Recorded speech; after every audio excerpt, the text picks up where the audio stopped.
जो शरीर का वजन है, मतलब शरीर का वजन तो उदार होता है, वो हमारे सिर्फ उदर पे संकेंद्रित हो जाता है और हमसे वो कुछ लेता नहीं है। हम उससे क्यों छुटकारा पाना चाहते हैं? तो उसको लेके इतना आग्रह क्यों है? एक गाना उड़ता ही फिरूं, इन हवाओं में कहीं। तो वजन जो है ना, अगर आप में उड़ने की तमन्ना है, ऊंचा उड़ने की तमन्ना है, तो हल्का रहा करो। कुलदीप की तरह। Angels fly because they are light. स्थूल शरीर लेकर पहाड़ चढ़ना मुश्किल है, जीवन में भी कुछ भी चढ़ना मुश्किल है। मैं उस वजन को महसूस करता हूँ। और कुछ लोग कहते हैं कि फैट शेमिंग नहीं करना चाहिए,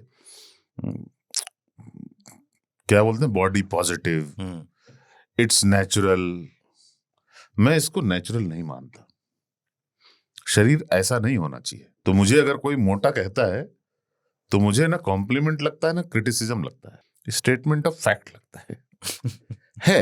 इनकी तोंद है, लंबा है उधर इनका, ठीक है। ये तू इधर उधर की ना बात कर, ये बता कि पेट कैसे बढ़ा। ये है, शरीर को अगर आप हल्का रखेंगे। दूसरी बात, जिंदा भागना है आपको। हिंदुस्तान जिंदा भाग पाकिस्तान में हो रहा है, यहां भी हो सकता है। कभी भी कहीं से भागना पड़ सकता है आपको, जैसे बांग्लादेश में हाँ भगदड़ हुई।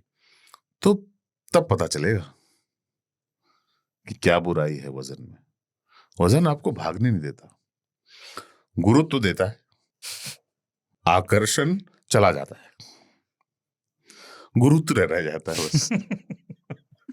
ठीक है। उठने बैठने में तकलीफ होती है। कुर्सियों की मजबूती देखकर आप बैठते हैं। प्लास्टिक की कई कुर्सियों पे लोग कहते हैं कि बैठिए बैठिए, तो आप कहते नहीं नहीं ऐसे ठीक है। पैर फैल जाएगा एतबार ऊपर नहीं से। है। हाँ, प्लास्टिक पे आपकी जो एतबार है वो कम होता जाता नहीं, है। गांव में शादी ब्याह में अगर वेट ज्यादा होता है तो 3 कुर्सी प्लास्टिक वाले रख देते हाँ। हैं। अब उसका सेंस क्या मुझे नहीं पता। अरे उसका सेंस है, मजबूत हो जाता है वो, लेकिन सारे एक ही साइज के हों तो, और एक ही मेक के होने चाहिए। हाँ, एक ही में कभी कभी वो दो कुर्सियां भी एक कुर्सी के ऊपर रहती है और उसको थोड़ा सा गैप रह जाता है, वो भी गलत है, उसमें स्किन फंसती है फिर। और उठने में तकलीफ होती है, क्योंकि आपके घुटनों को तकलीफ होती है। हाँ, वेट से सबसे ज्यादा प्रॉब्लम घुटनों को होता है, क्योंकि वजन कहीं भी हो, उठाना तो नहीं पड़ता कोई है, टखने घुटने परेशान रहते हैं। और वजन का होना मतलब कभी कभी काम भी आ जाता है। जैसे औंधे मुंह गिरे तो आपका मुंह नहीं टूटता, आपका पेट आपको बचा लेता है। लेकिन गांव में इस चीज को अच्छा भी मानते हैं कि अगर पेट नहीं है आपका, छुआरा हो गया, खाने पीने को नहीं है, आप मोटे हैं, तो मोटा गांव में उसको हेल्दी बोलते हैं, ठीक है, खाया पिया घर का है। ये अनहेल्दी बहुत ज्यादा। हाँ, ये एक्चुअली बीमारी की श्रेणी में रखना चाहिए। ओबेसिटी इज अ प्रॉब्लम, लेकिन वहां पे लोग हेल्दी बोलते थे इसको, क्योंकि पहले खाने को होता नहीं था, तो विरले ही मोटे होते थे। बिल्कुल। और जो विरले मोटे होते थे वो ऐसे घरों से होते थे जो समृद्ध था। बिल्कुल। तो उनको आइडियल वही लगता था कि खाया पिया घर का आदमी है, मोटा है, यानी अच्छे घर का, हेल्दी है। वहाँ एक हेल्दी सी आंटी खड़ी होंगी, उनको उनसे मिल लेना, तो वो पहचान यही। अरे हमारे बड़े ताऊ थोड़े हेल्दी हैं, तो वो अन्न से हेल्दी हुए हैं, इसलिए अनहेल्दी हैं।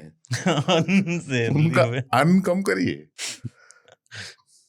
नहीं, मेरे भाई वगैरह हैं, सुहेल हैं, और भी कई चाचा वगैरह हैं, तो ईद पे गले मिलने का मन करता है, लेकिन फंस जाते हैं, पेट ही मिल पाता है, दिल नहीं मिल पाता वहां पे जाके। मेरे भी एक दोस्त की पत्नी अस्पताल डॉक्टर से मिलने गई, वही वजन का ज्यादा था, तो डॉक्टर ने कहा कि आप एक काम करिए कि गर्दन को दाएं और बाएं हिलाइए। तो उन्होंने कहा कि अच्छा किस समय हिलाना है? बोले जब भी कोई आपसे खाने के लिए पूछे।